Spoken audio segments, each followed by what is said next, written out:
이곳은 2호선 신림역과 맞닿은 번화가 한 골목입니다. 열흘 전쯤 한 남성이 일면식도 없던 행인들에게 무차별적으로 흉기를 휘둘렀던 사건 현장인데요. 한 명의 목숨을 앗아갔던 그 아픈 사건 이후에 한켠에 마련됐던 추모 공간이 이제는 자취를 감춘 상태입니다.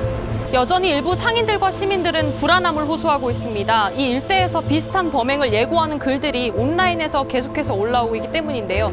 심지어 한 남성은 구속됐고 현재 경찰에서 수사 중인 사건만 6건입니다. 반복되는 범죄 예고에 경찰이 엄정 대응을 예고했지만 상인들은 불안을 넘어서 생업에 타격까지 받고 있다고 하는데요. 직접 만나 들어봤습니다. 10년 동안 장사는 잘잘 외웠던 주소도 몰라. 112로 신고하는데 주소도 기억 안 나. 문을 어떻게 잠궈야 되는지도 기억 안 나. 아무것도 기억이 안 나. 심리치료도 받으려고 신청해놓고 그런 상황에서 너무 그게 또 인터넷에 그렇게 올라오는 게 그게 더 충격인 거예요. 장사가 안 되니까 이걸 어떻게 해야 되지 어떻게 해야 되지 않아요. 심리적으로 그거는 죽이는 거는 똑같거든요. 생존권에 달린 문제인데 그런 사람들은 무슨 생각으로 그런 거를 올리는지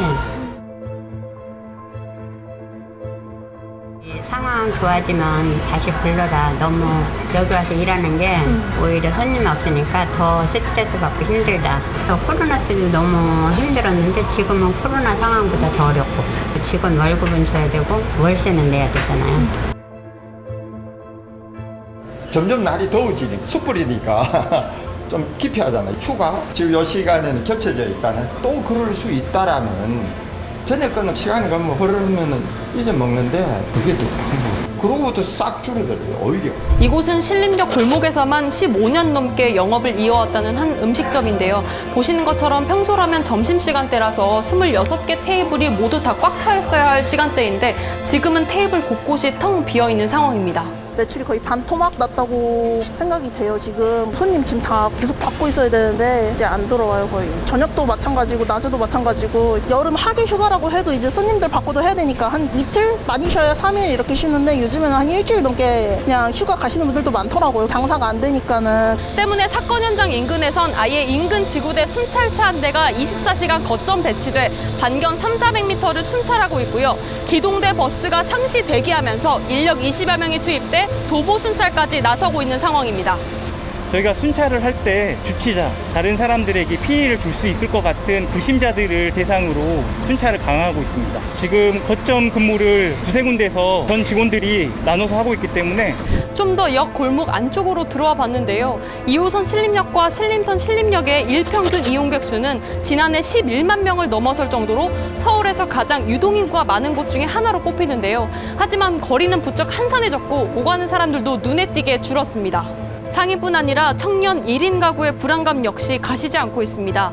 이곳 신림동은 서울에서도 1인 가구 비율이 가장 높은 행정동인데요.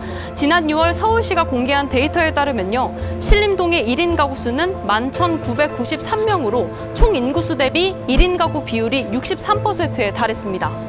일단 이사는 너무 많이 고려하고 있고요. 그래도 작년까지는 그렇게 위험하다는 생각이 많이 안 들었는데 올해 사건이 터지면서 협박성의 글도 올리다 보니까 빨리 이사를 해야겠다라는 마음이 특별한 대상 없이 아무한테나 그렇게 했다는 것도 있고 나도 피해자가 될 수 있겠다라는 생각이 많이 들더라고요.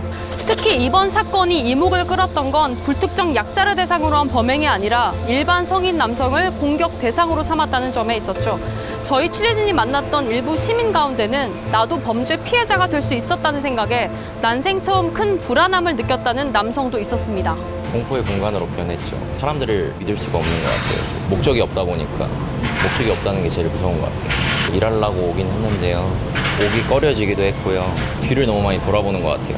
본보기 삼아서라도 크게 처벌을 해야 다시는 이런 일이 없죠. 너무나 많은 시민과 너무나 많은 상인들이 피해를 입고 있는데 그걸 그냥 가볍게 넘겨서는 안 된다고 봐요.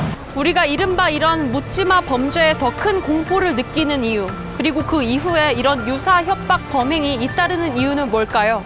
사이트나 아니면 커뮤니티에 올린 다음에 굉장히 많은 관심을 받아요. 어떤 경우는 뭐 너 이러다 잡혀간다. 어떤 경우는 대단하다. 실제로 범행을 저지르는 것보다는 관심을 통해서 추앙이라든가를 즐기면서 자신의 존재감을 높이려고 하는 그런 사람들 공동의식, 범죄 의도가 되겠죠. 1960년, 70년대에 미국에서도 극적인 범죄에 대한 전환이 있었어요. 다 모아갖고 연구를 시작을 했어요. 명확히 동기가 있다. 비교적 동기가 있다. 동기가 불분명하다. 아예 모르겠다. 이렇게 나눠요. 범죄로 카운터하지도 않고 연구하거나 아니면 뭐 아카이브로 만들지도 않으니까 갑자기 뭐가 터졌냐라고 하는 그런 느낌이 드는 것 같아요. 좀 더 면밀하게 분석하고 추적하고 그런 과정이 꾸준히 되어왔다고 하면 조선의 범죄는 다른 방식으로 불렸겠죠.